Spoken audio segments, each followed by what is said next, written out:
Now,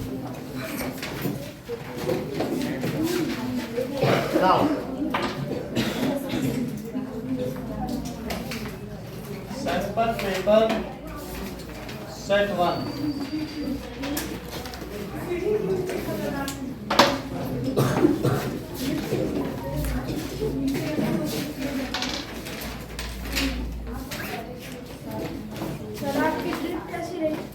तो अच्छी नहीं, हरिद्वार की थी, ठंडक ज्यादा थी, यहाँ से भी ज्यादा ही ठंडक।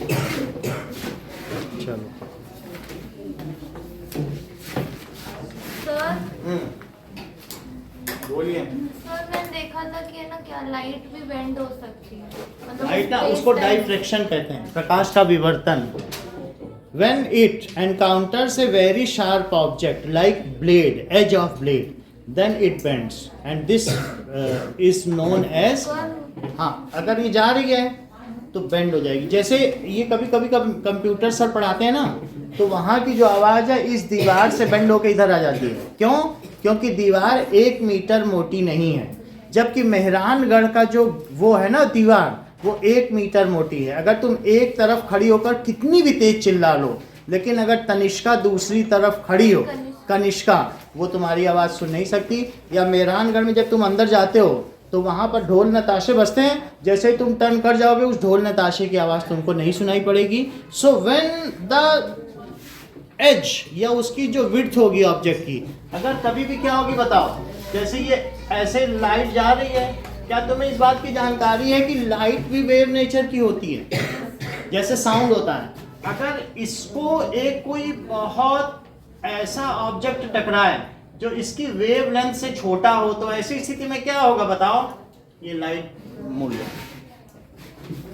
और अगर ये किससे टकराए बताइए, if the width of any object is greater than it's wavelength, तब क्या होगा बताओ, नाउ इट कैन नॉट डाइफ्रैक्ट, क्या तब ये मुड़ पाएगी? तो इसलिए कभी भी लाइट के डाइफ्रैक्शन की शर्त क्या है बताओ, that the object with which it encounters it's thickness should B, sentence पूरा करो नोएल। थिकनेस 1 मीटर से अरे तुम समझ क्या रहे, क्वेश्चन तो तुम्हारा ही था दिव्या। लेस देन, वो साउंड के लिए एप्लीकेबल है। अभी हम बात कर रहे हैं किसकी, किससे कम होनी चाहिए अभिषेक? ब्लेड की उससे। करेक्ट, वेवलेंथ की शर्त है, चाहे उसे विड्थ को क्या लेना देना, साउंड है कि लाइट है। डाइफ्रैक्शन की शर्त क्या है बताइए, its thickness should be less than the wavelength, then diffraction occurs. बोलो बात समझ में आ गई? तो दैट इज, अब साउंड के केस में उसकी वेवलेंथ 1 मीटर की है, तो वो 1 मीटर के, लेकिन लाइट के लिए ये लाइट की वेवलेंथ बहुत छोटी होती है, तभी तो हम उसे सीधा समझ पाते हैं कि सीधी चलती है, और साउंड तो नहीं है। देखो मैं अस्मिता इधर बोल रहा हूँ, तुम्हें सुनाई पड़ रहा है, हमारी आवाज मुड़ के आप आ रही है, ये इसलिए क्योंकि अस्मिता 1 मीटर चौड़ी नहीं है। बात समझ आ गई? ये खा पी लें तब ना सुनाई पड़े, समझ आ गई बात की नहीं? सो सैंपल पेपर सेट बन जाए। First question,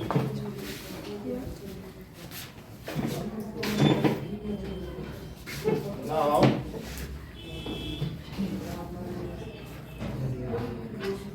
sir space time में क्या होता है? क्या चीज? स्पेस मतलब समझ नहीं आता है।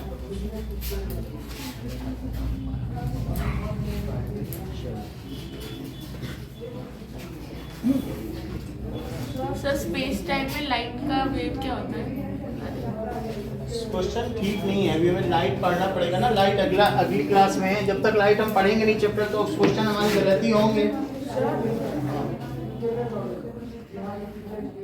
लाइट पढ़ लेंगे तो फिर हमारे क्वेश्चन ठीक निकलेंगे। पहला क्वेश्चन देखो, क्या चीज कहा गया है कि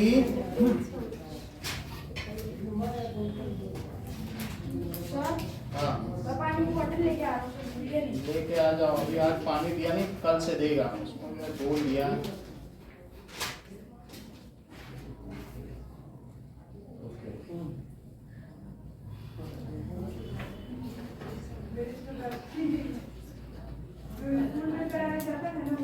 लो, क्या कहा गया है, Ram heats a beaker containing ice and water. He measures the temperature of content of beaker as a function of time. Which of the following would correctly represent? अब इसमें अलग अलग ग्राफ दिखाए गए हैं जिसमें तो कौन सा सही है? फर्स्ट का 4 तो सही है। इसमें क्या होगा बताओ? अगर बीकर में आइस रखी हुई है तो आइस रखे जाने पर अगर मैं उसको गर्म करता हूं और ये बताइए कि इसमें एक थर्मामीटर डाल दिया जाए और ये ट्राइपॉड स्टैंड पर रखा हुआ है, इसको नाउ इट इज हीटेड, तो अगर मैं हीट करूं तो क्या होगा? हीट करने पर मान लीजिए अभी ये 0 डिग्री सेल्सियस है और 5 मिनट बाद अभी ये इसी पर रखा हुआ है, सिर्फ ये पानी बन गया और 1-2 ही पीस आइस है, तो अभी भी ये पड़ा हुआ है और ये है। तो इस समय ये बताइए देविका, इसका टेम्परेचर क्या होगा? बोलो, 0 से कम कि 0 से ऊपर? सर 0 से ज़्यादा। ये करो। अच्छा 0, 2-3 लोग बोले मानना पड़ेगा ना, क्योंकि बहुत बड़ी बात है कि during transformation of state what ever is heat is supplied. Divya sentence पूरा करो। Whatever heat is supplied is utilized, absorbed by the particles to break the bonds between Totally utilized for breaking of bonds and not for raising its temperature। ये बात समझ आ गई? यही बात को त्रिशु अब रिपीट करेंगे। हाँ बोलो, हाँ फिर से बोलो, क्योंकि इनकी करेक्टली सुनती नहीं है। whatever heat is supplied by changing the states of particle is absorbed by the totally absorbed by the particle, and the heat is not for rising its देखो इस चीज को, during transition state, transition state भी लिख सकते हो। Transition state वो होती है व्हेन 2 फेज ऑफ कोई भी जो मैटर है अकर्स साइमल्टेनियसली, सॉलिड और लिक्विड साथ साथ हो तब। या दूसरी स्टेट क्या हो सकती है? जब लिक्विड और गैस, उसमें भी लिक्विड अगर वेपर में बदल रहा है तो भी लिक्विड 100 डिग्री पर रुक जाएगा और उस समय भी जो हीट सप्लाई करोगे, अगर उबलते हुए पानी को 10 मिनट और उबाला जाए तो बताओ शुरू में तुम ज्यादा जलोगी कि बाद में आप ज्यादा जलेंगे? अब बोलो, बताइए दिव्या। करेक्ट। ये जैसा इन्होंने बताया त्रिशु ने कि क्योंकि during transition of state 100 degree से ज्यादा नहीं होगा, जो उसको अब हीट सप्लाई की जाएगी वो सारी हीट किसमें यूटिलाइज होगी? It is for transformation of state and not for rising temperature. जैसा त्रिशु ने बताया कि उसका टेम्परेचर 100 डिग्री रहेगा और इसमें भी 0 ही डिग्री बताया। क्यों? क्योंकि जो हीट सप्लाई की जा रही है it is totally utilised for breaking of bonds and not for rising temperature. बोलो, बात समझ में आ गई? तो इसलिए चाहे पानी 20 मिनट तक उबलता रहे, जब तक वो आखिरी पानी उसमें बचा हुआ है वो 100 डिग्री उतना ही जलाएगा, उतना ही आपको जलन होगी, ज्यादा नहीं होगी, क्योंकि एक्स्ट्रा जो हीट दी जाएगी वो पीछे के जो बच्चे हैं वो हाथ छुड़ा छुड़ा के बाहर से भागेंगे, फिर और हीट देंगे, फिर ये वाली रो भी भाग जाएगी। तो धीरे धीरे ऊपर ऊपर के जो हैं वो सब क्या करने लगेंगे? भागने लगेंगे और फिर एक समय में इनमें बल्क वेपराइजेशन होगा, नीचे भी बबूले उठेंगे। बल्क वेपराइजेशन समझती हो? नीचे से भी एस्केप हो जाएगा, नीचे से भी वेपराइजेशन होगा। ऐसा देखा ना पानी उबलते समय? So it is bulk vaporisation is known as boiling, and during boiling if we continue heating then the temperature, हाँ, it does not right, it remains same. तो बोलो, ये ड्यूरिंग ट्रांजिशन स्टेट whatever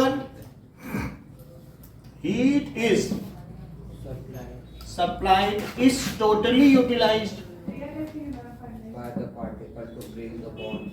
बहुत अच्छा, it is totally utilized by the particles To break the bond between them, not for increasing the temperature. by the particles to break bonds between them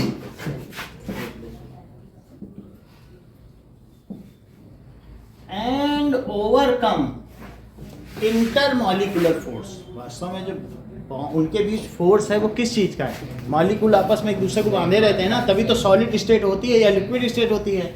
and to overcome चंदन इसके आगे का sentence बोलो, To overcome the intermolecular force. इसके आगे का।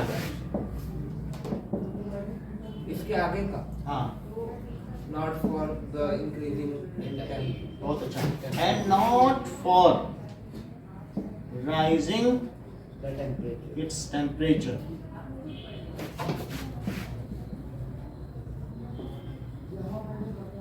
इतनी बात तो समझ में आ गई, ठीक है। सो conversion of matter from one state to other, whatever heat is supplied at constant temperature, एक constant है और वो सबको बदल दो, is called heat supplied। Latent.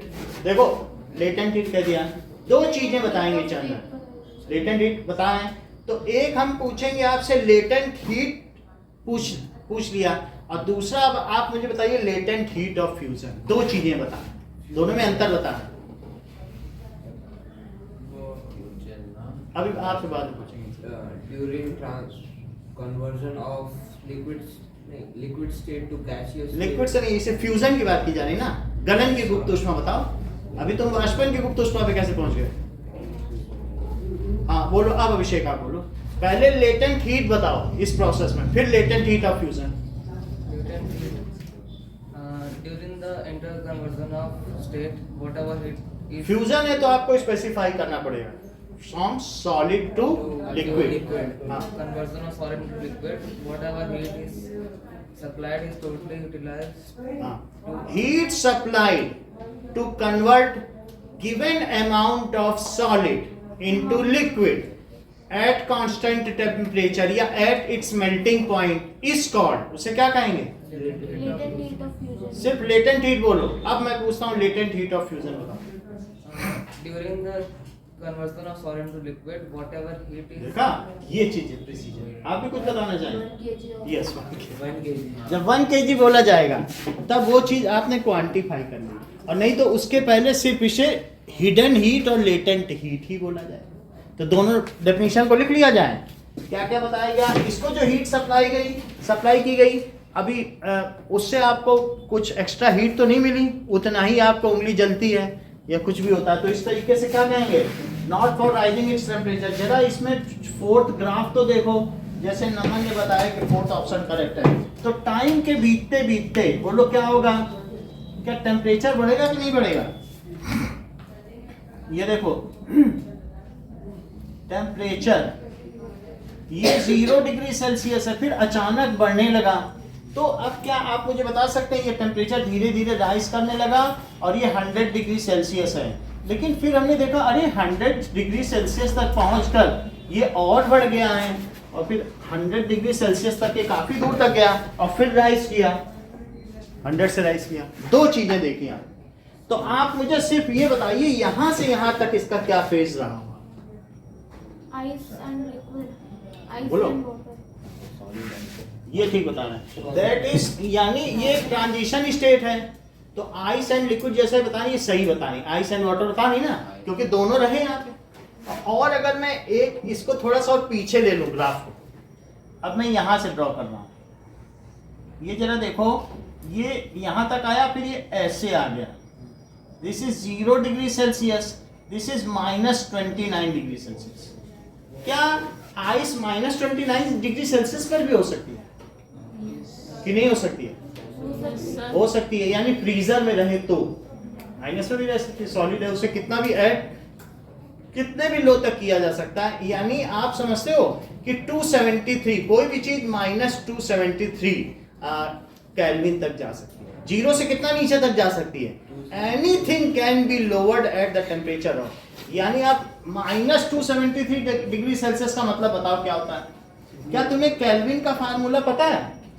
Degree Celsius plus 273। अगर कोई टेम्परेचर ये हो तो बोलो फिर कितना हो जाएगा? 0. तो कोई भी चीज, दुनिया की हर चीज 0 केल्विन हो जाएगी। जिस समय 0 केल्विन होती है उस समय पार्टिकल ऑसिलेट करना बंद कर देते हैं, and there is ideal crystal. कैसा बन जाता है? कोई भी चीज हिलती डुलती नहीं है, वो प्रलय की अवस्था है, यानी इट इज द बिल्कुल 0 स्टेट मानी जाती है। It is the absolute temperature. अगर कोई कहे तो minimum temperature what is possible on the earth, तो कितना हो सकता है? लेकिन साइंटिस्ट अभी तक 4 केल्विन तक पहुंचे, 0 तक नहीं पहुंच पाए। रशिया में 2 साल तक ऐसा किया गया था। हीलियम का जो वो मेल्टिंग पॉइंट है वो 4 केल्विन, तो हीलियम को उन्होंने लिक्विफाइड कर लिया। बात समझ आ गई? तो 0 तक पहुंचने के लिए 4 डिग्री का और अभी चाहिए ना, अगर वैसा लोअर कर सकें। इतनी बात आपको समझ आ गई? अच्छा, फिर भी लेकिन मैं मुझे आपसे कुछ बातें पूछनी है। यहाँ पर फेज बताओ, आइस सॉलिड आइस है। अच्छा, फिर आइस रहा, तो जब मैं इसको इस समय आगे बढ़ रहा हूँ तो क्या टेम्परेचर राइज करेगा? कहाँ तक जाएगा? तो पहले हमने जब आइस फ्रिज की निकाली तो वो आइस ही बनी रही, तुरंत नहीं। जब 0 डिग्री तक आइस पहुंच गई, अब धीरे धीरे उसने पिघलना शुरू किया, ठीक है कि नहीं? कई बार तुमने आइसक्रीम ली होगी, बात तो चिपकती भी उंगली में। जब निगेटिव टेम्परेचर पर होगी तो इतना वो होगी कि जैसे बर्फ हाथ में चिपक रही है। या फ्रिज में ही हाथ रख दो तो चिपकने नहीं लगता, समझ जाना निगेटिव टेम्परेचर। समझ में आ गई बात? और नहीं, उस समय उसने मेल्टिंग शुरू ही नहीं की, तो वो तुम्हारे हाथ का भी जो आइस है, हाथ में मॉइस्चर, उसको भी बर्फ बना ले रही है और अपने में क्रिस्टलाइज कर ले रही है। बोलो ऐसा हो रहा है कि नहीं? क्यों चिपक रही है?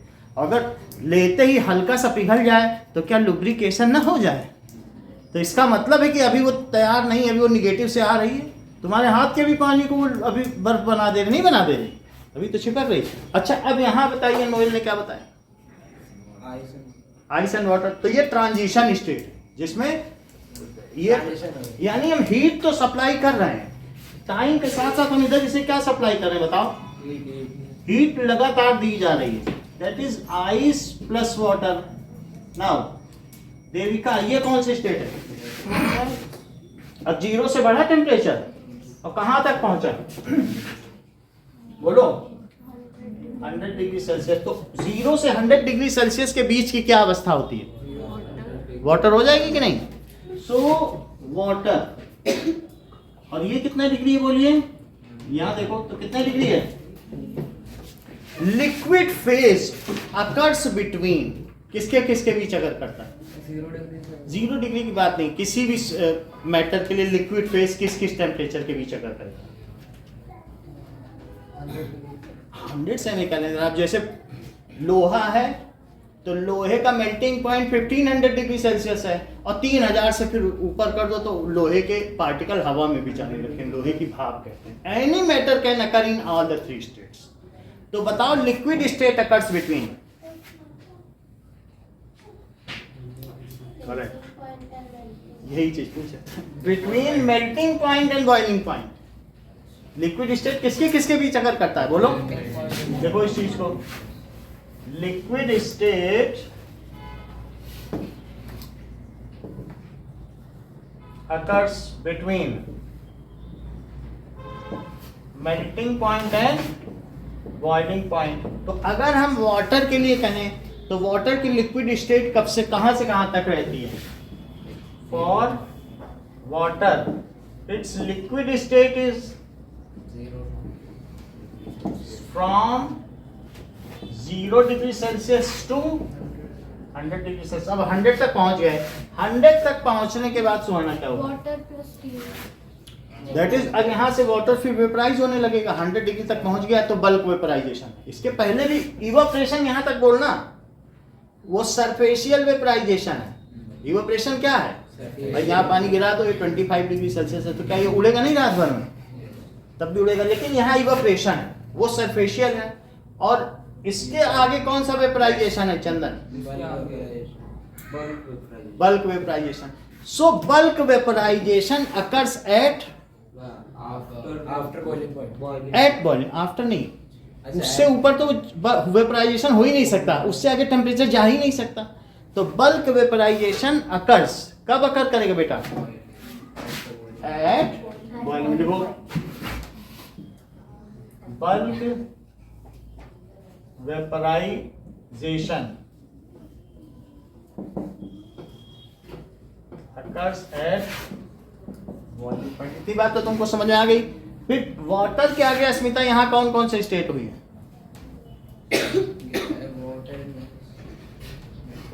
बताइए। वाटर प्लस वेपर या गैस, और उसके आगे क्या होगा? गैस। वो अगर गैस में बदल गया तो आप देखो कुकर के अंदर की जो भाप होती है या उसकी जो स्टीम होती है ना, किसी में स्टीम जब निकलती है, स्टीम के आगे कभी ना चले जाना, क्योंकि स्टीम 600 डिग्री सेल्सियस की भी होती है। पानी से जले तो बच जाओगे, और भाप से जल गए तो भाप 600 है। तो अगर आपसे पूछोगे डॉक्टर हमारा मरीज बच तो जाएगा, कहेगा भाप से जला है, वो बताएगा नहीं। इसी का मतलब है कि उस वेपर में कितनी लेटेंट हीट होगी, और फिर उसके बाद टेम्परेचर भी कितना ज़्यादा होगा। तो स्टीम से जला व्यक्ति नहीं बच सकता, उसमें बहुत ज़्यादा वो होती है। नहीं, लेटेंट हीट भी तो उसमें जुड़ गई, वो हीट कहाँ गई, उसी स्टीम में ही तो है।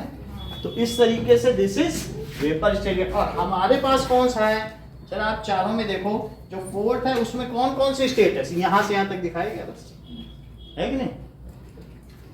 आप दो डेफिनेशन दिव्या से और पूछ लें, लेटेंट हीट की पूछ लें, लेटेंट हीट ऑफ वेपराइजेशन की पूछ लें, और लेटेंट हीट ऑफ फ्यूजन की। लेटेंट हीट की बताओ।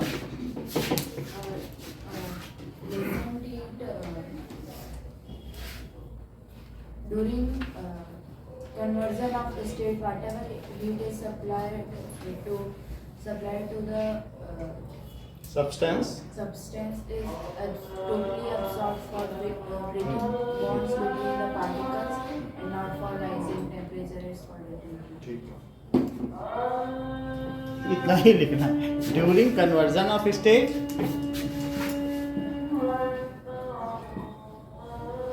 Conversion of state. Utkarsh sentence पूरा करो।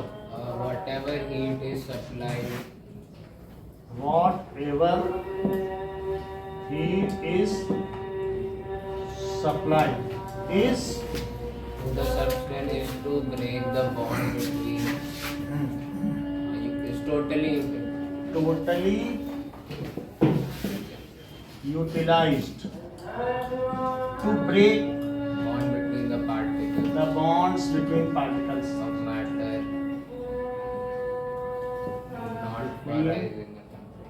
particles of matter Not for rising the temperature. and not for raising its temperature. It is called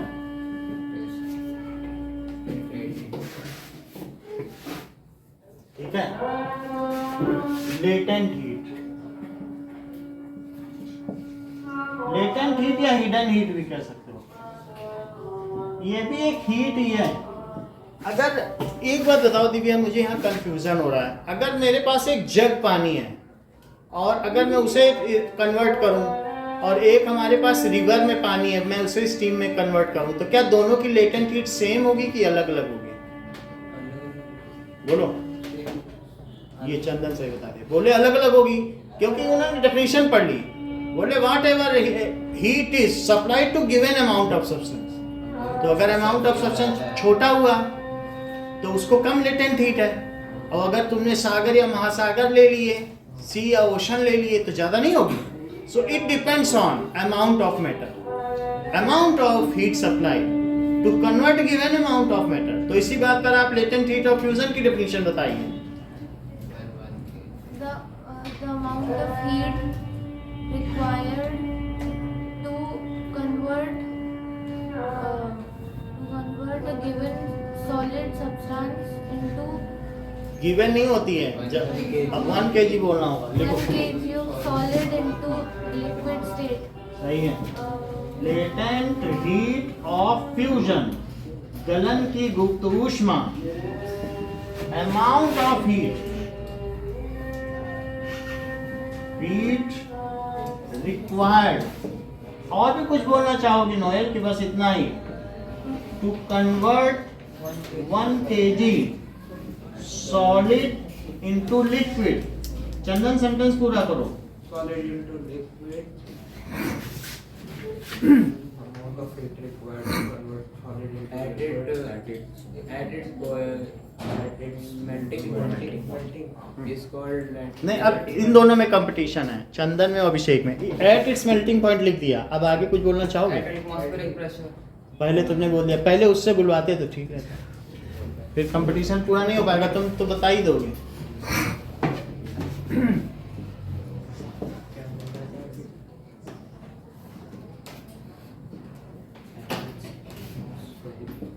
यानी खुले में गर्म करो, एट एटमॉस्फेयर। कुकर के अंदर नहीं गर्म करो, कुकर के अंदर बॉइलिंग नहीं अकर करती है, जैसे है ना, कुकर के अंदर टेम्परेचर बढ़ता ही जाएगा।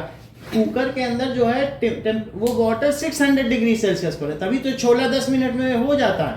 कैसे पक जाता है? क्योंकि वो आने ही नहीं देता है, बॉइलिंग होने ही नहीं देता, वो एटमॉस्फेयर प्रेशर के बराबर बनने ही नहीं देगा। वो क्या करेगा, जो ऊपर की एयर है वो राइस करेगी, उसी पर और प्रेशर डालेगी, क्योंकि बॉइलिंग नहीं होने देंगे। निकल के दिखाओ, हम बाहर ही इतने सारे, अगर बाहर भीड़ लग जाए लोगों की, तुम भाग पाओगे? बॉइलिंग कर पाओगे क्या? वेपर स्टेट में भाग ही नहीं पाओगे। तो वही काम कुकर के अंदर, बोलो बात समझ में आ गई? तो इसलिए कुकर के अंदर बॉइलिंग, या कभी तुम खोल दो तो अचानक तुमने देखा है कि सीटी हटा के जल्दी खोल दो, डब डब डब डब उबलने लगता है, उतार दो और काफ़ी देर तक उबलता रहता है। वो इसलिए क्योंकि जब तक 600 डिग्री से 100 तक नहीं पहुंच जाएगा तब तक उबलता ही रहेगा, 10-10 मिनट तक नीचे रखा उबलता रहेगा। देखा होगा, ये सभी बच्चों ने देखा होगा। सो at atmospheric pressure,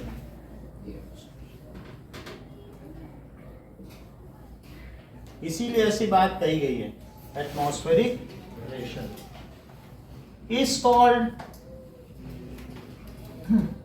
latent heat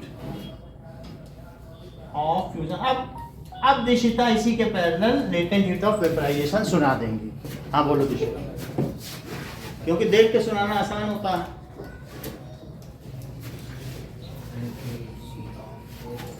चलो रुको। हाँ, ये आधा घंटे से समझा रहे हैं, कुछ तो ये थोड़ी है कि बिल्कुल ना समझी होंगी, कुछ तो दिमाग में गया ही होगा। amount of heat required to convert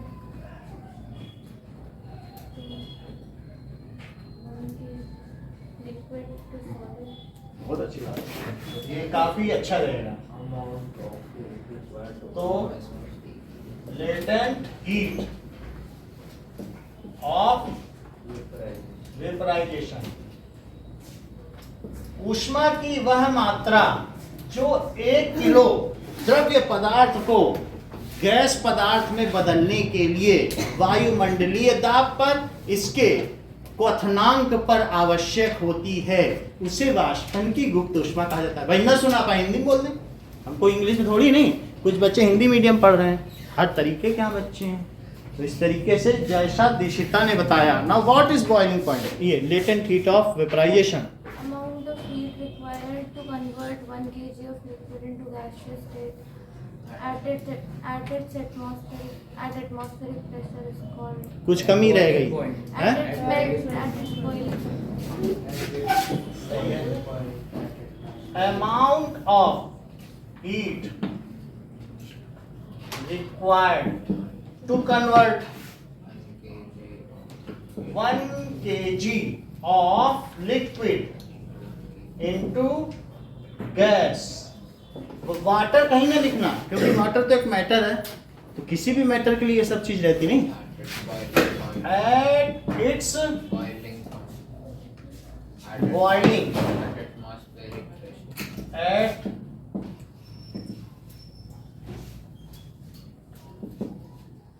pressure is called, उसे क्या कहेंगे? Latent heat of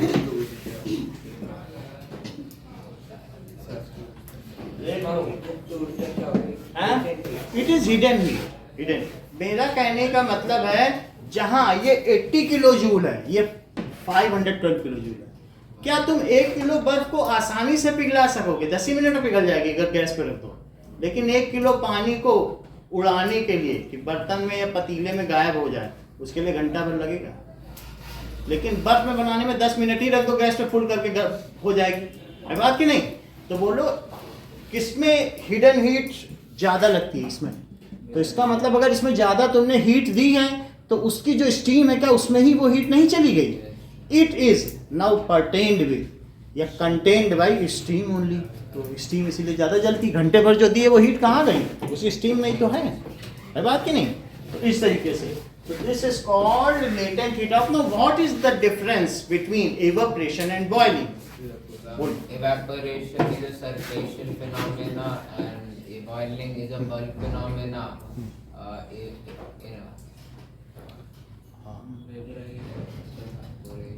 That is surfacial vaporization. takes place at room temperature.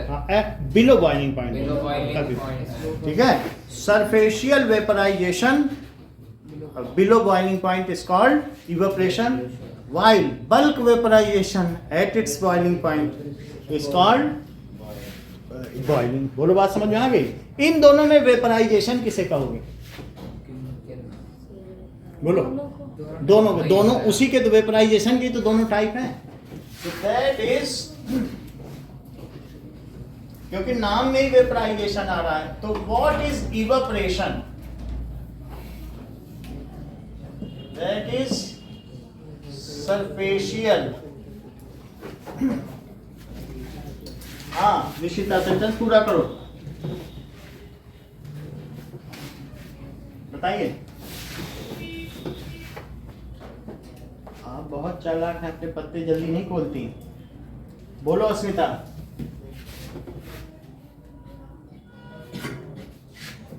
आप बताइए, आपका नाम बोलिए. हाँ सीजन बताओ. सुहाना बोलो.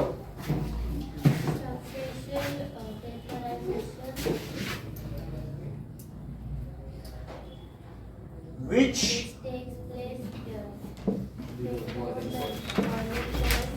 below. This takes place below boiling point is called evaporation. It causes Cold. cooling. इससे क्या होता है? So while evaporation या while vaporization, it takes latent heat from bulk of water and get escape from the surface, and bulk of liquid जो है it becomes cool. उसी में से ले लेता है. उसको तो latent heat चाहिए, हीट दोगे तब हम जाएंगे. तो गरीब माँ बाप उसको अपनी चूड़ी कंगन बेच के देते हैं, जाओ बेटा कमाओ खाओ मजे कर लो. इस तरीके से है तो गरीब ही ना, जो बॉयल नहीं कर रहा बेचारा, वो पानी क्या होगा? रात भर कूलर का पानी रखा हो, ठंडा हो गया, उसी से बाल्टी में ही ठंडा हो गया, कुछ पार्टिकल निकल गए सरफेस के. क्यों ऐसा क्यों हुआ? सरफेस के ही क्यों निकले इसमें से? क्योंकि जो सरफेस का पार्टिकल था वो उसको 4 ही लोग पकड़े हुए थे, और जो नीचे का था उसको 8-10 है मयंक बीच में फंसा हुआ है, लेकिन उत्कर्ष तो 3 ही के द्वारा पकड़ा हुआ है, चंदन, अमन और नोयल. ये भाग जाएगा उठ के, ये भाग पाएगा कहीं? ये कितनों से घिरा हुआ है, ये नहीं भाग पाएगा, वो भाग जाएगा. समझा? तो इट इज, इस पे क्या है बताओ? It is held by less number of particles. तो सरफेस का जो पार्टिकल है it can easily overcome the force of attraction, और इंटरमॉलिक्यूलर फोर्स से 4 ही बॉन्ड तोड़ने, इसको 6 तोड़ने हैं, तो इसलिए जो सरफेस का पार्टिकल है वो निकल जाए. इसीलिए तो सरफेशियल फिनोमेना नहीं.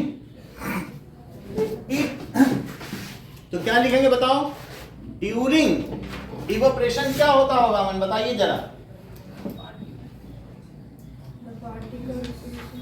पार्टिकल्स बोलिए. अरे भाई एट सरफेस, उसका हवाला तो दो. At surface From the bulk of the water. बिल्कुल सही है. Take latent heat from bulk of substance. To overcome the सही है. From bulk of substance to overcome the force of attraction and escape from its surface. To overcome the force of attraction between particles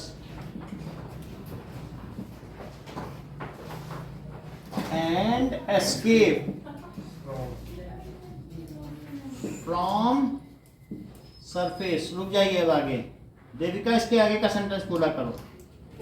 सो इसलिए क्या होगा? सो बारिश हो रही है, जब तक बारिश हो पढ़ाते हैं ना, जब बंद हो जाए तब छोड़ देना बारिश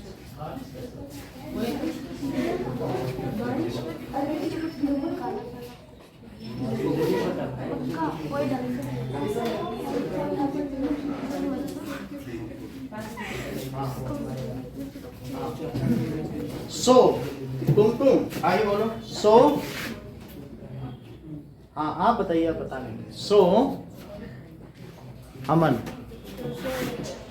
So the required cooler. So it causes cooling, है ना, क्योंकि उसने अंदर से हीट ले ली ना सारी, और उनके जब अंदर हीट ही नहीं बची तो परिवार गरीब हो गया। So it causes cooling. अच्छा, ड्यूरिंग बॉइलिंग क्या होता होगा? Every particle has so much energy that it can overcome the force of attraction wherever it is, it get vaporised there, और फिर उसमें से बबूले उठेंगे, डब डब डब डब, उठते हैं कि नहीं? So and hence it does not causes cooling, continuous heat is supplied, they are getting latent heat from the bottom, तो इसलिए बॉइलिंग तो कूलिंग नहीं करेगा। अगले क्वेश्चन पे आओ। तो इस तरीके से इससे एसोसिएटेड सारी चीजें आपको पता चल गई ना कि क्या चीज है। अब सेकंड क्वेश्चन पे आओ। फर्स्ट का ऑप्शन कौन सा है? फोर्थ देखो, फोर्थ में तुम्हें कौन कौन से दो फेस दिखाई पड़ रहे हैं, जरा देखो तो। बी तो दिख, फोर्थ में क्या चीज दिख रही है, मुझे समझाओ जरा, क्या चीज दिख रहा है? ये क्या चीज दिख रहा है बताओ, यहाँ से यहाँ तक क्या होगा?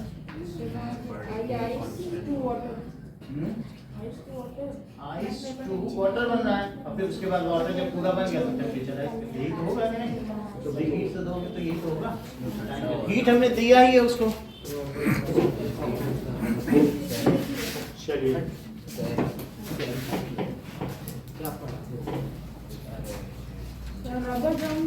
रॉबर्ट ब्राउन ने किसकी खोज की? न्यूक्लियस। वही है। सेकंड का आंसर है इट इज नोन, सेकंड का आंसर सी लिख लीजिए।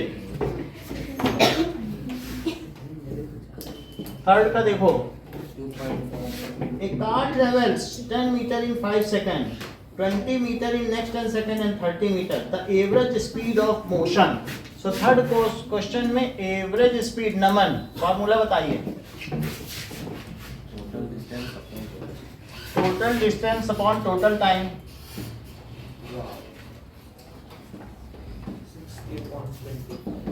तो उसने कार ने टोटल कितनी डिस्टेंस ट्रेवल की? 10 मीटर, 20 मीटर, 30 मीटर, और साथ में उसने कितने सेकंड ले लिए? 5, 10, 10, ठीक है, plus 10, so this is 60 by 25, 5 से कट कर लो, 12 और 5, तो कितना हो जाएगा उत्तर? 2.4 मीटर पर सेकेंड। 2.4 मीटर पर सेकेंड। सी इसका ऑप्शन हो गया। फोर्थ देखें, preventive and control measure adopted for the storage of grains, उसके लिए हमें क्या करना चाहिए? All of these can strict cleaning, इसमें कुछ होना नहीं चाहिए इधर उधर के सब्सटेंस। फ्यूमिंगेशन से तुम क्या समझते हो चंदन? अरे उस पर नीम का धुआं दिखाओ, नीम की पत्ती जलाओ, फ्यूम्स होती ना धुआं, तो उससे क्या होंगे? अगर कोई कीड़े होंगे, ये तो देसी मेथड है, सूखी पत्तियां जलाते हैं कि नहीं उस कमरे में, तो वो बिल्कुल अंदर अंदर तक धुआं चला जाएगा। That is all of these. While preparing a temporary mount of cheek cell, teacher asked Rohit to pick up the stain. He has 4 bottles ABCD containing methylene blue, glycerine, distilled water and Canada balsam. Which one? तुमको क्या करना है? पहले cheeks हैं, cheeks के अंदर epithelial tissue होते हैं, तो थोड़ा सा ट्वीजर से चिमटी होती है ना, ऐसे खींच लो, ऊपर की सेल तो ऐसे भी निकल जाती है, तुम गर्म चाय जिस दिन पी लोगे अंदर सब छिल जाता है, वो ऐसे ही बड़े आसानी से निकल सकती है, नहीं वो बदलती भी रहती है, तो वो उसी में से थोड़ी सी, कई लोगों को ने फील किया होगा कहीं कहीं की डैमेज हो गई, फिर धीरे धीरे रिपेयर भी हो जाती है, ऐसा हो जाता है ना अंदर की, तो गर्म चीज़ खाने से वो निकल जाती है। तो वही उसी को कहते हैं कि अगर आप उसका माउंट बनाना चाहते हो, माउंट बनाने का क्या मतलब है कि आप उसको एक ग्लास स्लाइड पे रख दो और उसको किसी चीज़ से कवर कर दो तो उसका माउंट बन जाएगा। जैसे ये ग्लास स्लाइड है तो ऐसा कर लो, ये इसके ऊपर एक वॉच ग्लास रख लो, ये माउंट्स हैं। माउंट्स में क्या है, इसके ऊपर आप देख रहे हैं कुछ एक ये प्लेस है, तो यहाँ पर रख दीजिए और ऐसा करके फिर उसके ऊपर छोटा सा वाच ग्लास रख दीजिए। अलग अलग चीज़ों के अमाउंट्स हमारे पास हैं, अमीबा का है, पैरामीशियम का है, यूग्लिना का है, जो देखे जा सकते हैं माइक्रोस्कोप से। इसमें लिखा भी है कि किस किस चीज़ का है, स्लेरन काइमा का है, ऐसे न जाने किस किस चीज़ का है। तो इसके ऊपर वाच ग्लास इन्होंने चिपका दिया, या आप रख दो, ठीक है कि नहीं, क्योंकि इन्हें बेचना था तो चिपका दिया है। हम लोग तो बार बार निकालेंगे। ये पतला सा तुम देखो हाथ से वही वाच ग्लास, तो पीछे तक पहुंचा दो, तो इससे पता चलता है ऐसे बनाई जाती है वॉच ग्लास। आप देख लीजिए, तो इसको माउंट कहते हैं। एक इसके ऊपर उठा है, तो वो किसी में गोल लगा हुआ, ये देख लो, रख दिया और इन्होंने इसमें चिपका दिया कि परमानेंट है दिखाने के लिए।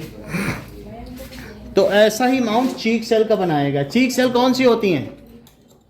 Epithelial tissue. कौन सी होती हैं? पैकिंग मटेरियल, जो डिफरेंट ऑर्गन्स की पैकिंग के लिए इस्तेमाल हो, उसे क्या कहते हैं, है कि नहीं, रखा हुआ।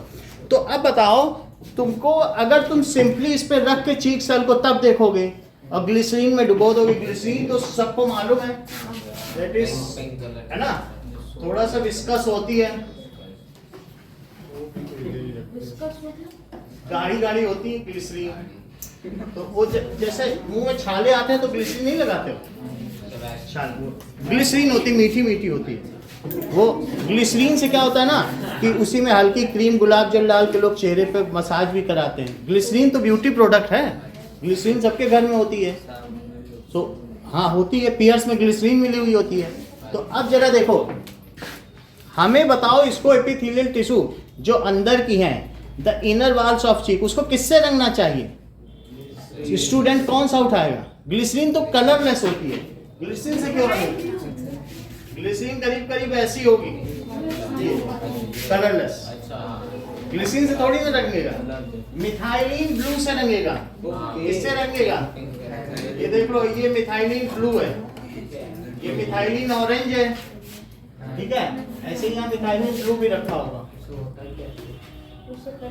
कलर से स्टेन कर दो, मिथाइलिन ऑरेंज से कर दो, मिथाइलिन ब्लू, इसमें मिथाइल ऑरेंज है, ये ऑरेंज कलर का है, तो इन्हीं सब से हमें उसे स्टेन करना है। समझ आई कि नहीं? मिथाइल ऑरेंज है कि नहीं?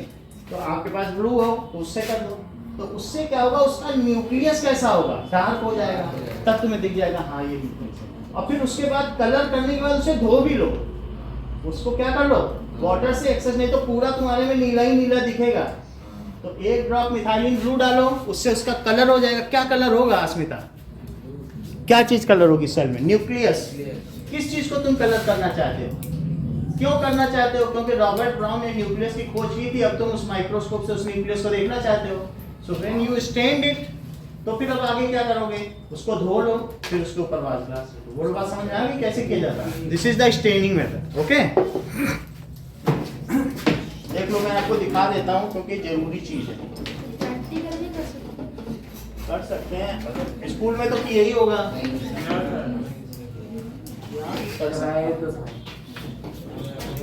किसी किसी स्कूल में महंगे में कराएंगे, लीव में करवाया था सर, तो विद्या आश्रम टाइप में पढ़ रहे होते ना।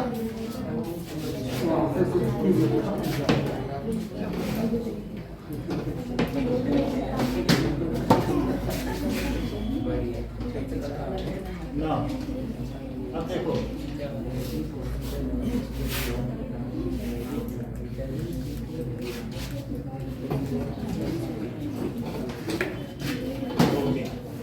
सो let us see how the things are stained. आपने स्लाइड देख ली, प्रिपेयर करने का मेथड देखो, और फिर उसको हम किस में देखेंगे, माइक्रोस्कोप में देख लेंगे, इसी में रख के।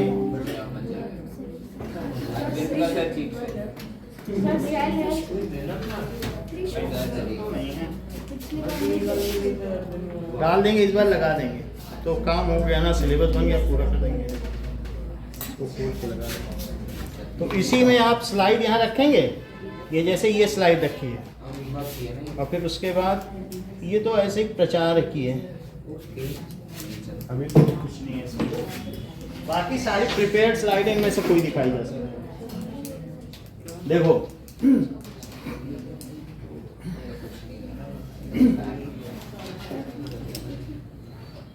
नाउ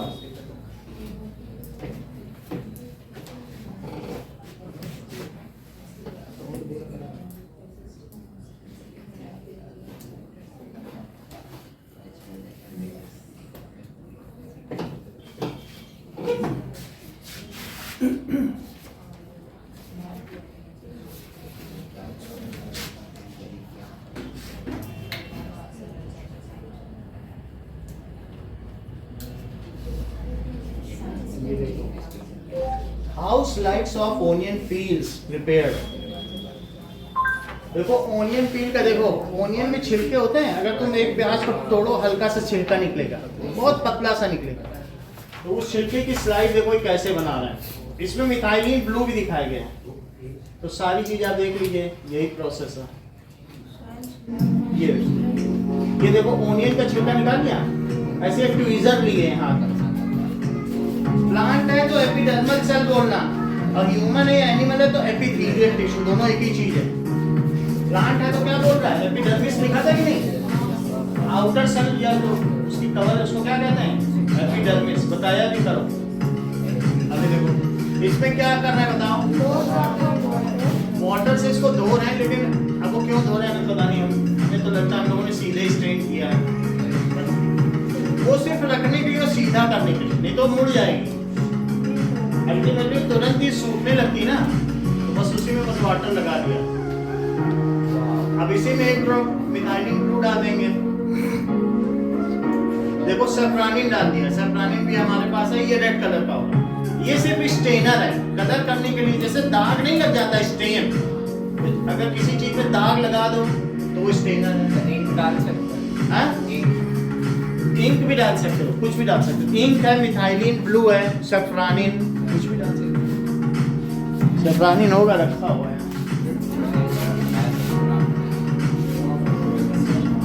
ये तो ग्लिसरीन मिल गया, देखो ये कितना गाढ़ा गाढ़ा है। अगर इसको थोड़ा सा गाढ़ा है, दिखा है कि नहीं ग्लिसरीन, तो ग्लिसरीन से क्या होगा, ये मीठा मीठा होता है छाने में। अब इसको धो दो, नहीं तो पूरी लाल लाल दिखेगी। वाटर से धो दो और फिर ग्लिसरीन तब डाल। देखो अभी ग्लिसरीन बोलेगा, बोला नहीं इसने, नहीं तो पहले वाटर से धो फिर एक ग्लिसरीन डाल। ऐसा ये पता कुछ नहीं, जैसे कुछ दिखाना। चलो देख लेते हैं क्या दिखता है अंदर। इसमें माइक्रोस्कोप से दिखाई, ये देखो अब ओनियन पील ऐसे दिखनी चाहिए। नहीं नहीं, ये नीचे, ये तो ऐसे ही ऐड किया है, यहाँ भी दिखेगा। फोकस करना है ना उसको। तो अभी ओनियन में वो न्यूक्लियस दिखने के लिए ऐसा किया है। ये अब आया तो माइक्रोस्कोप में ऐसे इसको घुमाना होता है। ओनियन पील करके धीरे धीरे घुमाओगे, फिर जब फोकस करोगे। एक इसमें रफ एडजस्टमेंट है और एक कोर्स एडजस्टमेंट है। दो नॉब हैं, एक रफ वाली एक कोर्स वाली। समझ में आ गई? तो हमने क्यों स्टेनिंग की बताओ। I'm sure you have all seen it. But have you ever wondered what the cells of an onion look like? तो तुम्हें ये बात In पता this चली, video, we ये are है going to जो ये exactly साइड that. वाली है। We are going ये to methylene prepare blue a की है। slice of an onion peel and observe it और under a जो compound पिछला वाला था microscope. वो ऐसे ऐसे ऐसे I दिखता grabbed some है। onions the other day so we could take a look at their cells under the microscope. The outer cell layer, or epidermis, can easily be peeled off the onion with your fingers. You can also use tweezers to get it. You see them ऐसा moving दिखेगा। stream are called vesicles, and their main purpose is to help transport important organelles. चलो इतना ही है। आगे देखिए। Okay now, तो हमारा कौन सा आंसर सही होगा इसमें? Option number D. डी क्या चीज बना? कंटेनिंग डी क्यों बोल रहे हो? डी के अंदर ए सही है, ऑप्शन डी। डी वाले तो अच्छा डी में ए लिखा है, ये बात है। डी ही होगा फिर तो। डी में, डी के अंदर ए है ना, ठीक है। क्योंकि ए जहाँ लिखा होगा वही तो सही होगा। आगे देखो, the primary function of smooth endoplasmic reticulum. Endoplasmic reticulum Noel कहाँ होता होगा? चारों तरफ है। और फिर स्मूथ अमन क्या होता है? Smooth endoplasmic reticulum. प्रोटीन्स वाला होता है। ठीक तो नहीं बता रहे हो? उसके ऊपर राइबोसोम का होता है। ये देख लो, ये न्यूक्लियस है, इसके चारों तरफ ऐसा एक नेटवर्क होता है। तो जिस पर कौन बैठा हो राइबोसोम उसे क्या कहेंगे? Rough endoplasmic reticulum. जिसमें राइबोसोम है वो रफ है, वो किसके लिए है? अमन, दैट इज RER। और जो स्मूथ है उस पे कोई नहीं बैठा है, SER। SER का फुल फॉर्म बताइए अस्मिता।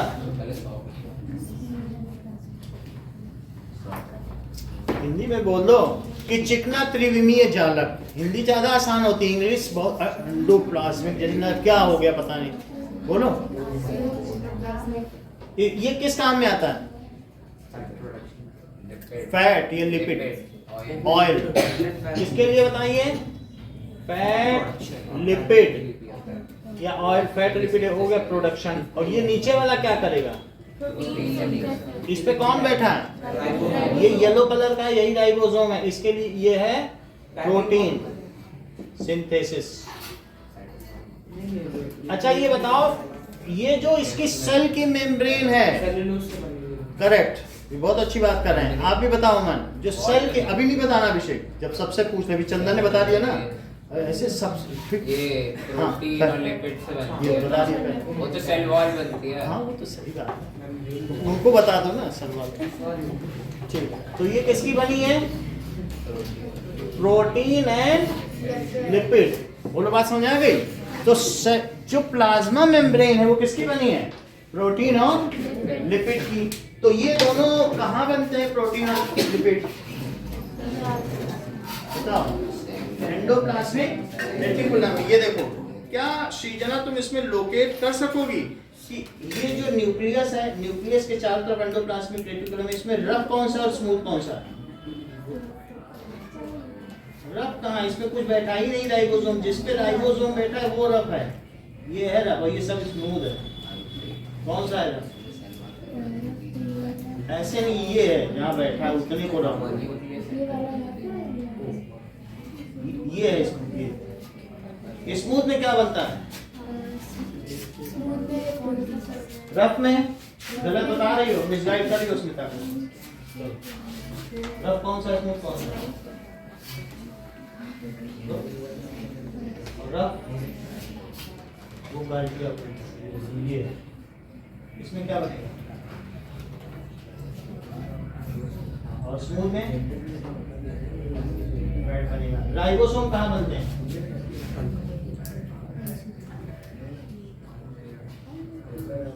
राइबोसोम तो इसमें बैठे हैं, बनते कहाँ है दिशिता? राइबोसोम बैठे हैं ना, ये तो रफ हो गया और ये स्मूथ हो गया, लेकिन राइबोसोम आए कहाँ से, बनते कहाँ है? न्यूक्लियस। सही बता, देखो बहुत अच्छी बात बताई है दिशिता ने। आप लोग भी देख लो, इसमें रफ और स्मूथ एंडोप्लाज्मिक रेटिकुलम लोकेट करो। रफ कहाँ है, स्मूथ कहाँ है? ये सब एंडोप्लाज्मिक रेटिकुलम में, तो रफ कौन सा है?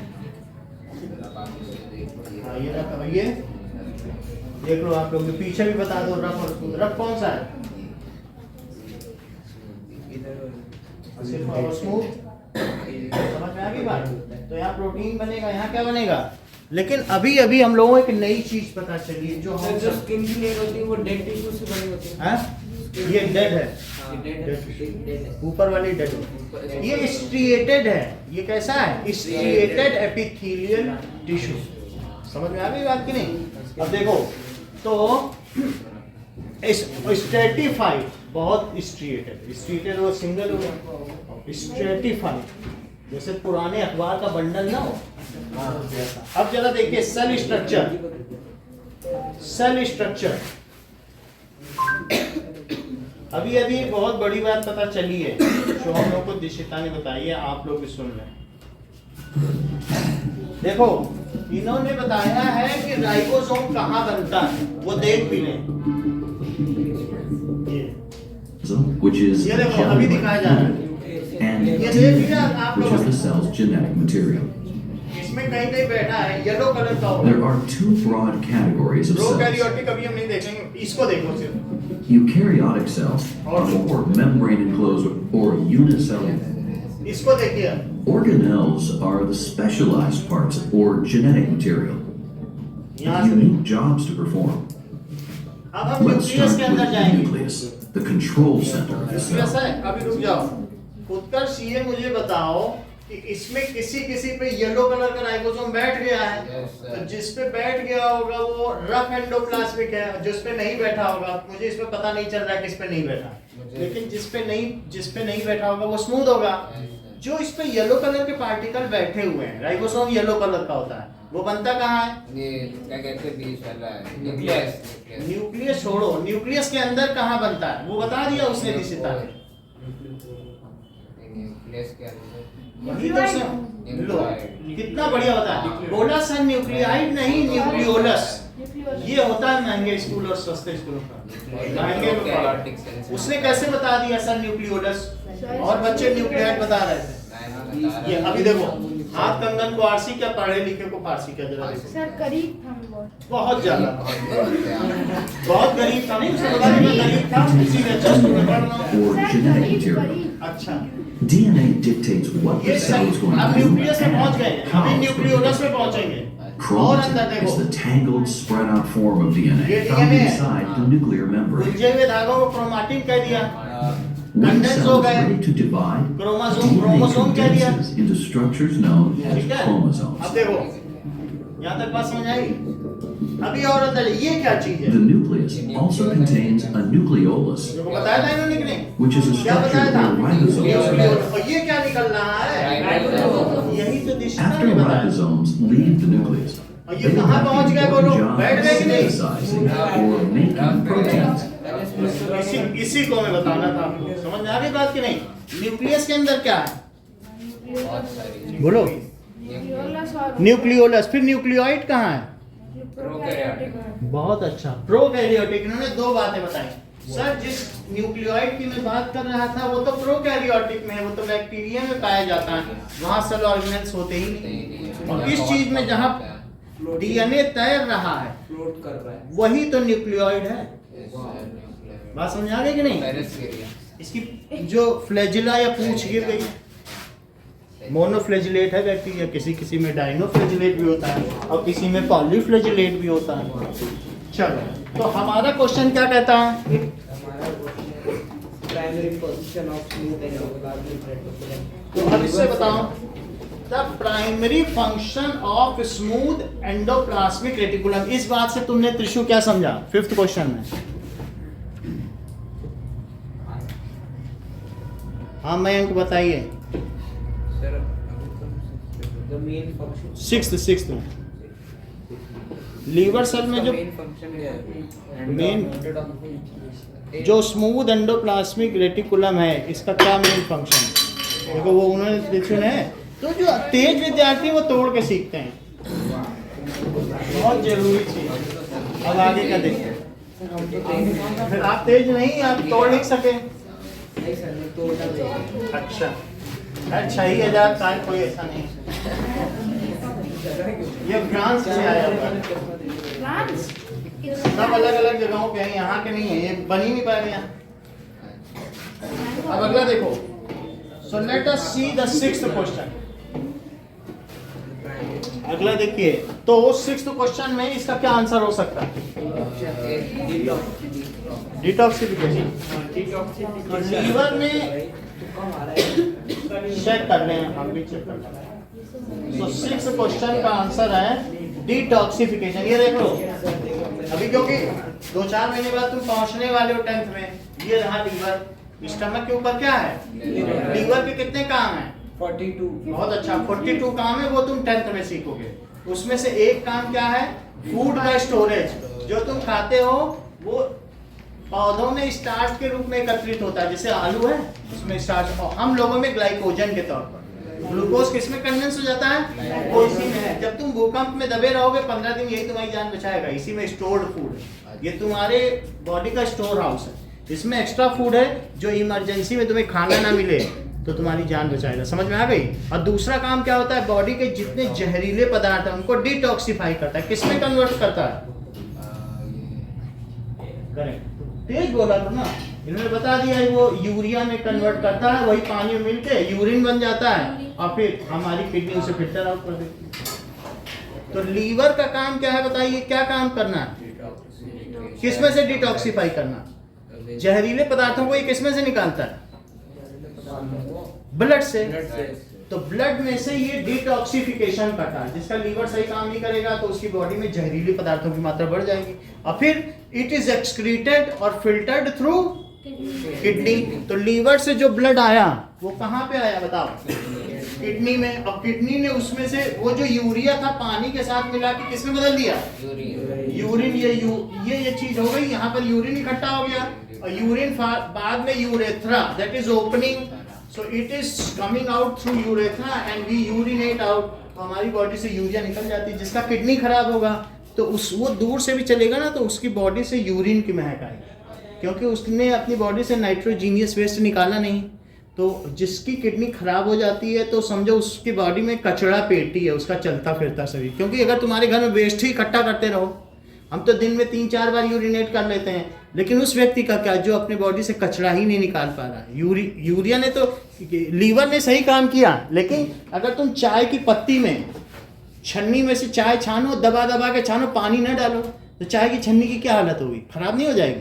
तो जो लोग कम पानी पीते हैं उनकी किडनी खराब हो जाती है, और फिर उसके बाद 10-15 लाख देने पर भी किडनी या तो फंक्शन नहीं करती। लेकिन जिस किस्मत वाले जिनकी किडनी बदल जाती है वो 7 साल और जी पाते हैं, 7 years और जी लेते हैं। तो अगर किस्मत नहीं है तो 700 रुपये एक बार तुम जाओगे डायलिसिस का दोगे। डायलिसिस का मतलब है नाइट्रोजीनियस वेस्ट निकाल के फेंक देगा, कहेगा एक बार तुम्हें यूरिन करा दिया, लाओ 700 रुपये। जो तुम फ्री में कर लेते हो, डायलाइजर है वहाँ 4.5 घंटे लिटाएगा, बोलेगा जाओ अब 1 हफ्ते बाद फिर कचरा इकट्ठा करके आ जाना। तो उसमें डायलाइजर ही लगता है। बात समझ आ गई। तो जो ज़्यादा पानी पीते हैं उनकी किडनी स्वस्थ रहती है। जैसे अमन पानी पी लेता है, अभी तुरंत हम नीचे से लेकर पानी नहीं, 1 घंटे तक बैठे थोड़ी आएंगे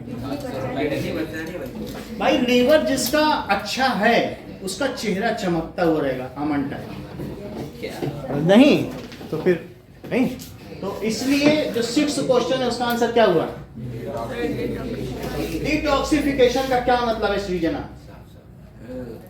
टॉक्सिसिटी का हटाना। टॉक्सिक कुछ तो बोलोगी तब तो हम बता, तुम बताती नहीं answer. Substance from the blood. Removing toxic substance ना, ब्लड में से टॉक्सिक सब्सटेंस। टॉक्सिक सब्सटेंस का नाम क्या है? अभी बताया था तुमको, नहीं बताया था? NH2CO NH2, यूरिया नहीं बताया था? और उस यूरिया को यही यूरिया क्रिस्टल खेतों में छिड़क दो तो लहलहा जाए, पानी में मिला दो तो यूरिन बन जाए। कुछ लोग कहते नहीं हम खेतों की सिंचाई कर रहे हैं, यूरिनेट कर रहे हैं, वो यूरिया ही तो डालना है। चलो तो डिटॉक्सिफिकेशन, ए आंसर क्या है? नाउ नमन ये बताओ, डिटॉक्सिफिकेशन का काम किडनी करता है कि लीवर? फिर किडनी क्या करता है? किडनी तो फिर उसको सिर्फ फिल्टर आउट कर देगा। चलो अब 7th देखो, a change in physical state can be brought about. Suhana 7th का आंसर बताओ। Physical state can be brought about when energy is either given to या टेकन आउट। अगर एनर्जी दोगे या लोगे, कौन सा आंसर है? अच्छा, तो विदाउट एनी एनर्जी चेंज भी दिया है, only taken out given out. तो आप ये कहना चाहते हैं, बताइए मैं क्या सही हो सकता है?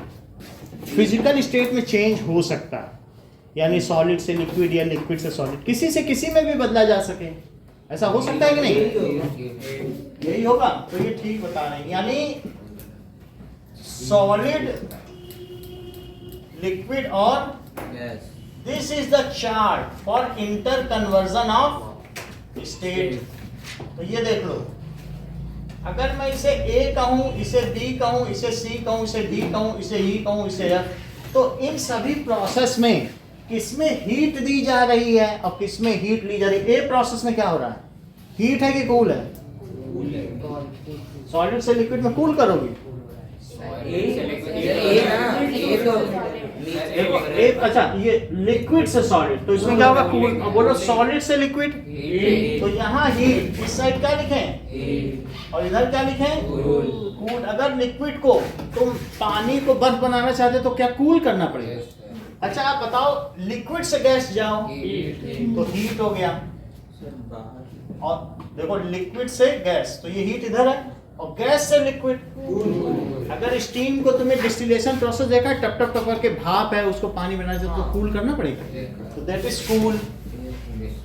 और अब ये देखो, अगर तुम सॉलिड से गैस जाना चाहते हो हीट। सॉलिड से कपूर को गर्म कर दो, कैंफर होता है कि नहीं? और बोलो गैस से अगर सॉलिड तो कूल हो गया। अब ज्यादा चीज हम नहीं पूछेंगे, आप मुझे A B C D E F जो 6 प्रोसेस है, 3 प्रोसेस का आप नाम बता दें, 3 तो त्रिशु बता ही लेंगे। ए क्या है?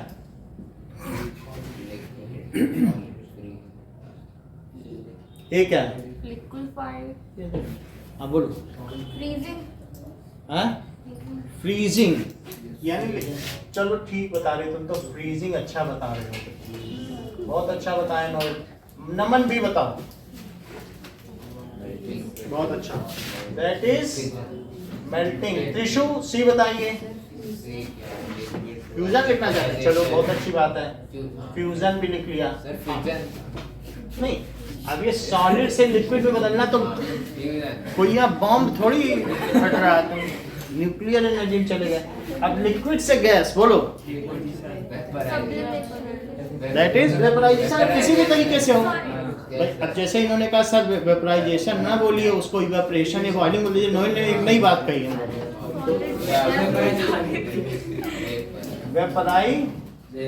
वेपराइजेशन में यहाँ यू आएगा अभिषेक की नहीं आएगा? क्या इस पे अभी चेक कर लेंगे, ठीक है।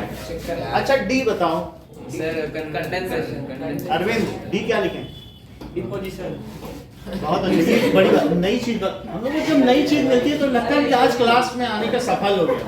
अरविंद हमेशा इनकी किताब है भाई, ओलंपिक्स की। इसको क्या कहेंगे? गैस से लिक्विड में बनना, यानी पानी जो है, अभी टेक नहीं हटाएंगे, टेक लगा ले दोनों हाथ का, क्योंकि इनका क्या है, सर्वाइकल स्पॉन्डिलाइटिस है ना त्रिशु का, तो ये सोचते हैं कि लकड़ी मिल जाए रख लें गर्दन उसी में। तो अब जरा देखो, जब वेपर्स उठते हैं और बादल बनते हैं तो उसको क्या कहते हैं? संघनन, दैट इज कंडेंसेशन। यानी गैस से लिक्विड बनना। अगर तुम बिल्कुल ठंडी बर्फ एक ग्लास में रख दो तो बाहर पानी की जो ड्रॉपलेट्स आ जाती हैं, उनको क्या कहते हो? वही कंडेंसेशन ऑफ वाटर है, क्योंकि गैस में है अभी, अब वो उसमें बाहर आके अपनी लेटेंट हीट खो चुका है, बर्फ को दे चुका है, तो अब उसे कंडेंस होना है कि नहीं? गैस से लिक्विड बदलने को क्या कहते हैं? कंडेंसेशन। क्या यही डिस्टिलेशन भी है? वेपर्स थे और उसको आपने कहीं कलेक्ट कर लिया, दिस इज डिस्टिल और डिस्टिलेशन फ्लास्क, हमने दिखाया भी आप लोगों को। नाउ ई, चंदन ई बताओ। सब्लिमेशन और डिपोजिशन। दैट इज सब्लिमेशन और डिपोजिशन। तो अब हम लोग 7th क्वेश्चन का आंसर दें, जिसमें सुहाना ने ए बोला, ए करेक्ट।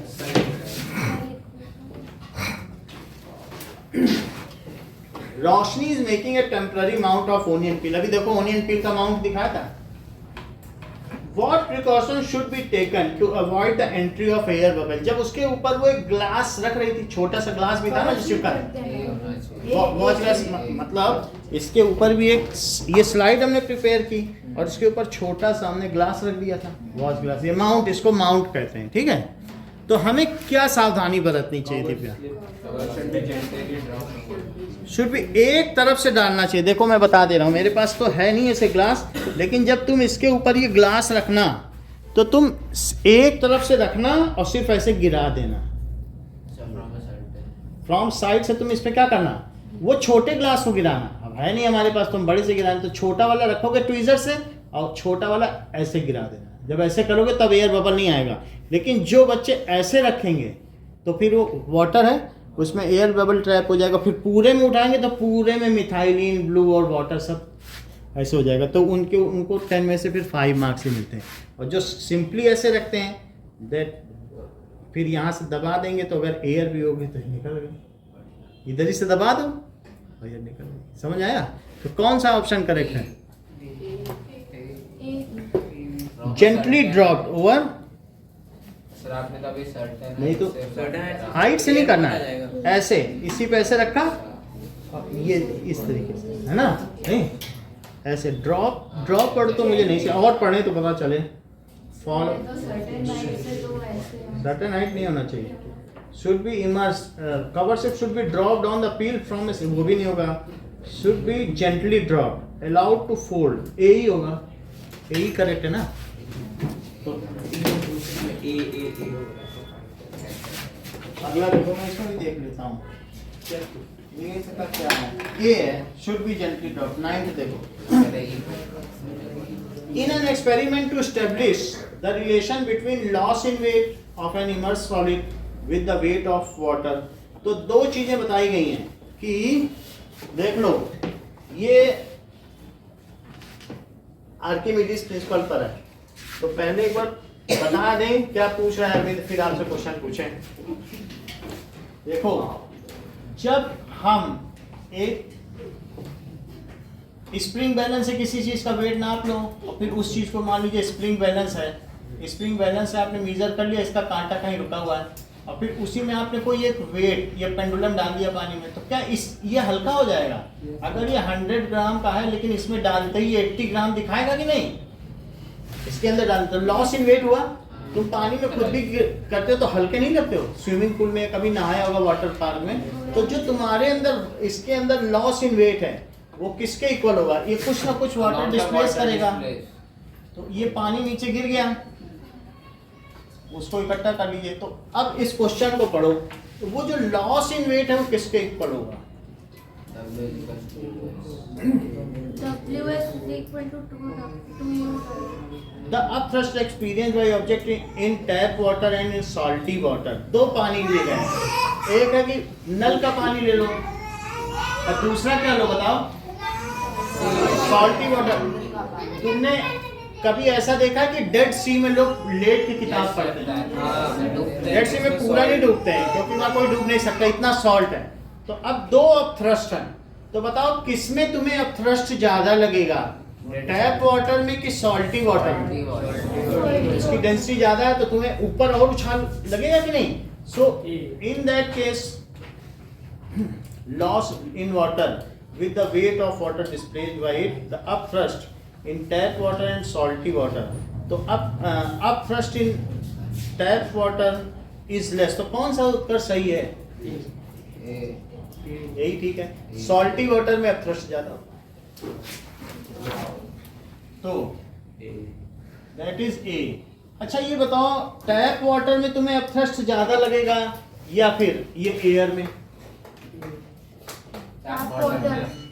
कभी भी अगर पानी में कूदोगे तब अब थ्रस्ट ज्यादा लगेगा, हवा में उतना थ्रस्ट नहीं। हवा भी एक फ्लूइड ही है और वो थोड़ा जैसे रुई, वो कॉटन और आपने आयरन का नहीं देखा था, किसमें अब थ्रस्ट ज्यादा लगेगा? वो तो वॉल्यूम पे भी डिपेंड करती है कि उसका क्या वॉल्यूम है। नहीं,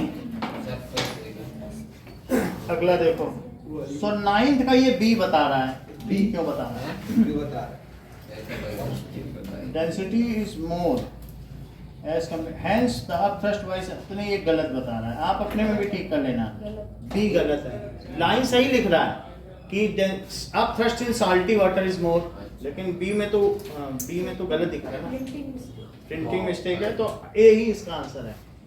10th देखो, a car accelerates uniformly from 18 km/h to 36। चंदन, ये आपके मतलब का सवाल है। 18 किलोमीटर से 36 और 5 मिनट में होती है एक्सीलरेशन, बताओ कितना होगा? 5 और 10। देविका, एक्सीलरेशन का फार्मूला बताइए। बताओ फटाफट, आता है तुमको? अस्मिता, सुहाना, सही बता रही हो।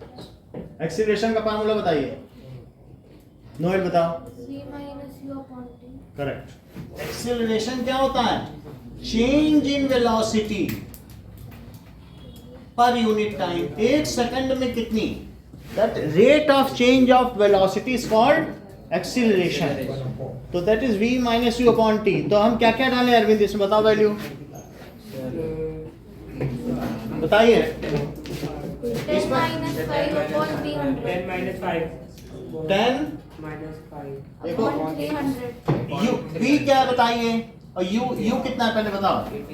18 किलोमीटर पर आवर। कन्वर्ट करो, 1 किलोमीटर में कितने मीटर, और 1 आवर में 3600। ये कर लो, और 18 2 36 और 2 से इसको काटो तो तो क्या आ गया 5 मीटर पर सेकेंड। ये तो इनिशियल स्पीड है, तो v कितना हुआ 36 kilometre per hour, that is 36 into और अपॉन 3600 सेकंड, तो ये दोनों जीरो कट गए, ये कट गया, तो 10 मीटर पर सेकंड। और टाइम कितना है 5 मिनट। 5 मिनट में कितना हो जाएगा,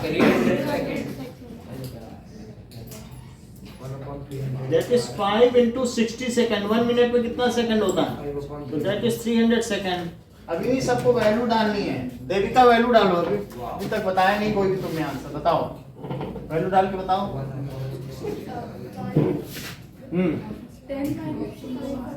10 क्या ये 10 मीटर पर सेकंड है, और ये क्या है, और नीचे क्या लिखे 300 सेकंड। तो अब 10 माइनस 5 यहाँ लिख लो और 300 यहाँ लिख लो, यूनिट बाहर लिख लो, तो मीटर पर सेकंड। और अपॉन जब सेकंड ऊपर जाएगा तो क्या एक और माइनस लग जाएगा, तो ये 5 अपॉन 300 दैट इज इक्वल 60 क्या 1/60 इसी फॉर्म में दिया, किलोमीटर में दिया, तो हमें फिर बदलना ही नहीं चाहिए। ऑप्शन ई किलोमीटर पर सेकंड तो होता है।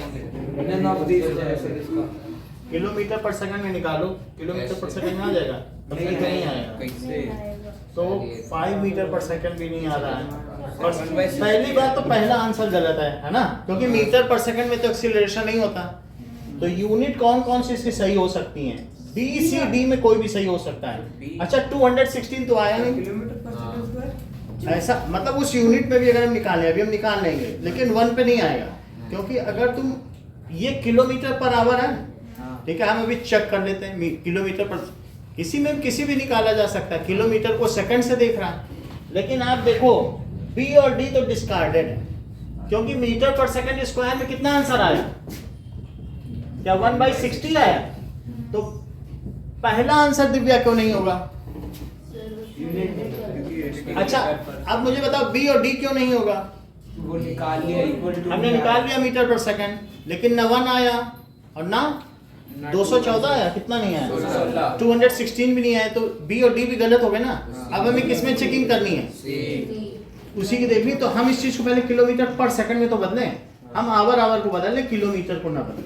तो जरा अब आप देखिए कि यहाँ ऊपर की चीज नहीं बदलेंगे, लेकिन आवर को बदल लेंगे, तो आवर को बदल लें जरा, तो बताओ v कितना हुआ,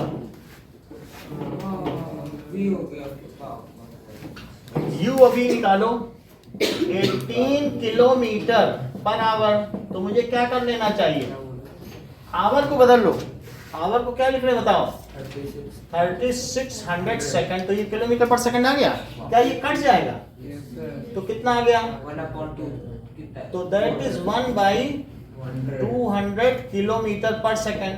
अच्छा अब v निकालिए,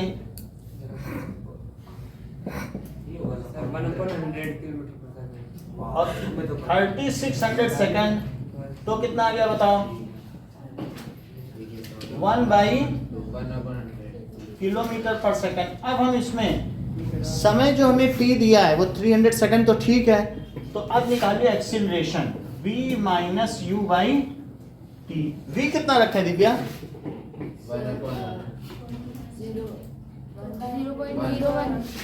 1/100 बोलो ना, और माइनस 1/, और बाहर क्या लिखें किलोमीटर पर सेकंड बोलो, इसी में से तो v में से u घटा दिया ना, उसकी स्पीड। सुहाना 1/100 ज्यादा है कि 1/200, हाँ क्योंकि डिनोमिनेटर छोटा तो चीज बड़ी, दैट इज यहाँ लिखे 300 और बाहर सेकंड आ गया। अब इसका आंसर देखो, अब ऊपर वाले का एलसीएम लो, तो बताओ 100 और 200 का एलसीएम क्या हुआ, 2 तो 2 माइनस 1 अपॉन, और नीचे क्या लिख दें 300 लिख दिया। अच्छा ये सेकंड ऊपर जाएगा तो क्या बनेगा उसमें 3/2 है, वो देख लेंगे, लेकिन ये सेकंड ऊपर जाएगा तो क्या बनेगा बताओ, किलोमीटर पर सेकंड स्क्वायर। किस चीज को देखें 1/200, तो 1 देखो 1/200 और डिवाइडेड बाई कितने से बताइए? 300 रेसिप्रोकल हो जाएगा। तो जो बाद वाली चीज है वो इनटू में बदल के क्या उसका रेसिप्रोकल हो जाता है? सो इट इज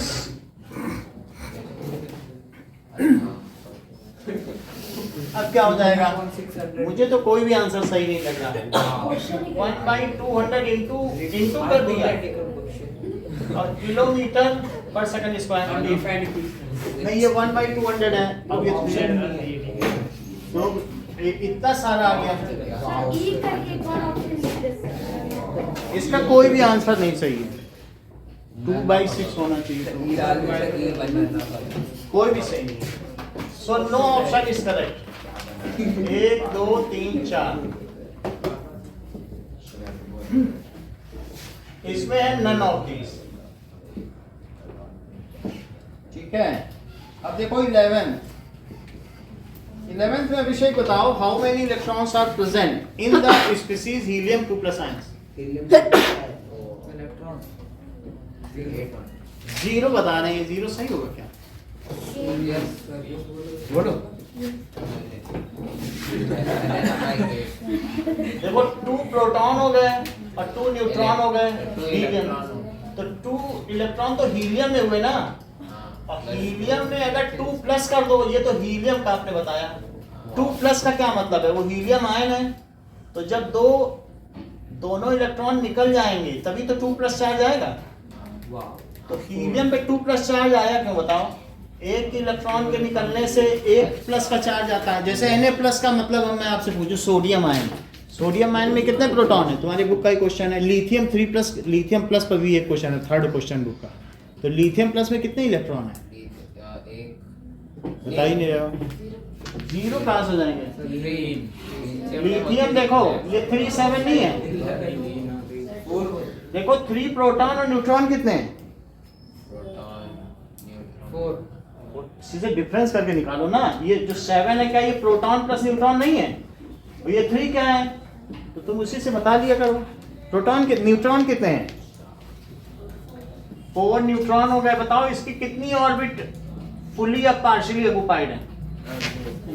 तो पहली वाली में 2 और इसमें 1 है।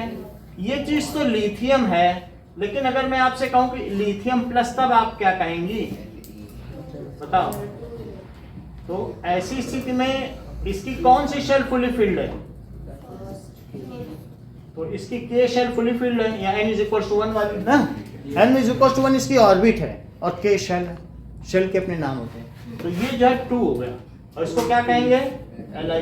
तो इसमें 2 ही इलेक्ट्रॉन हुए ना।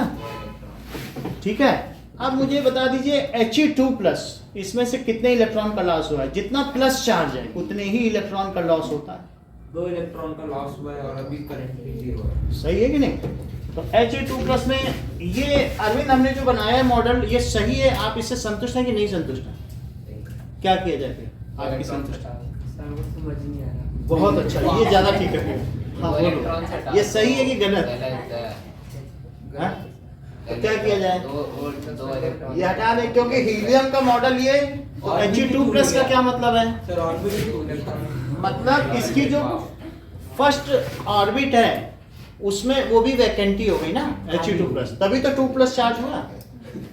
2+ का मतलब 1 इलेक्ट्रॉन के जाने से 1+ चार्ज आता है। 2 चले गए, 2 आ गए। 2 आ गए। बोलो बात सही है? तो इसका कौन सा ऑप्शन करेक्ट है? B correct. वाह,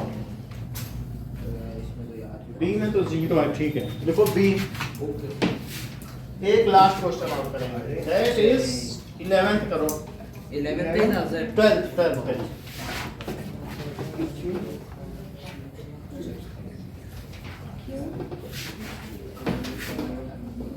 क्या चीज कह रहा है? On observing onion peel slide under low power compound microscope. तो मान लीजिए किसी यौगिक सूक्ष्मदर्शी के द्वारा देखने पर प्याज के छिलके का किस प्रकार का प्रारूप आपको दिखाई पड़ेगा? So which set of structures are clearly seen? Nucleus दिखेगी, सेल मेम्ब्रेन दिखेगा, वैक्यूल भी देख लोगे क्या? नहीं देख पाओगे। वैक्यूल तो नहीं दिखाई पड़ता ना, ओनियन पीली तो दिखाई थी। सी हो जाएगा। हाँ? सी क्या? देख रहा है माइक्रोबॉन्ड cell wall, nucleus, cell wall, cell membrane, mitochondria. मुझे पता ही नहीं चल रहा, इसका आंसर देखते हैं, मुझे वैक्यूल अभी देख के बता रहे हैं। अरे तो क्या दिखाई पड़ेगा, चेक करना है।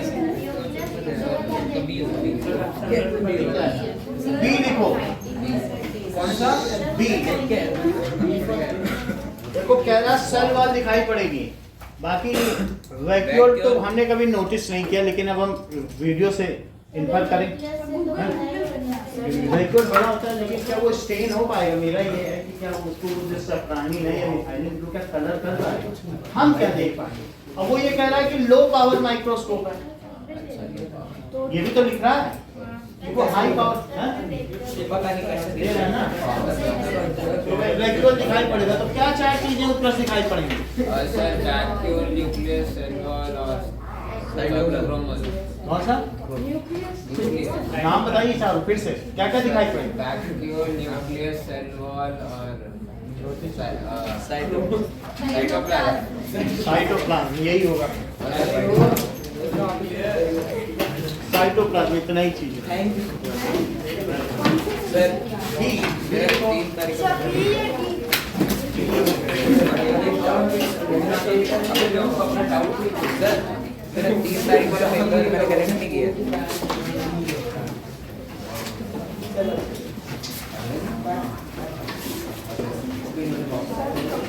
अभिषेक के भी कुछ पेपर हैं, मयंक। Good evening sir. हमारे पेपर चेक हो गए? कल मिल जाएंगे आपके। सर हमारी परसों से छुट्टियाँ पड़ रही हैं। परसों तो ठीक है, ये लो मयंक। सृजना, ये लो। अभिषेक के भी हैं।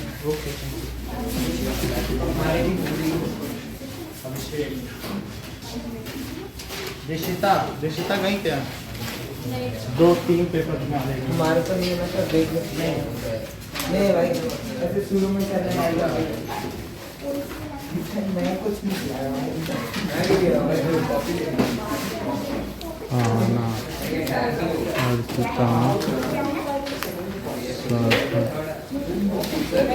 हाँ